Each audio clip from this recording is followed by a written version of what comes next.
Hi, in today's tutorial, I'm going to show you how to add pictures to Trello cards. So the first thing that you'll need to do is simply go to Trello.com and hit the enter button. Make sure you're logged in. If you're not, go and log in or create an account. You can use Google, Microsoft, Apple, I guess, and Slack.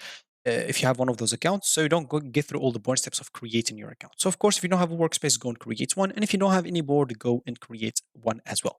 Now, we'll need to go, as example, to any board. And as you can see, I already have a board here with an attachment. And go to another board that doesn't have any picture. Oh, okay, let me just see here.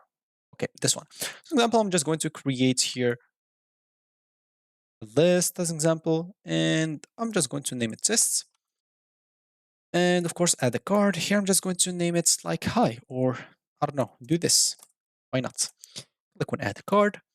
And as you can see now, I want to add to this card an attachment or a picture. All I need to do is just go and click on that card, go to this list panel, click on attachment, and here, click on open a file, and select a picture from my end. As an example, I'm just going to choose here a stupid picture that I have, just a meme picture, and yeah, I'm just going to quit. And as you can see, the picture is added to the card. So that's going to be it for me in this video. Thank you for watching it. Goodbye.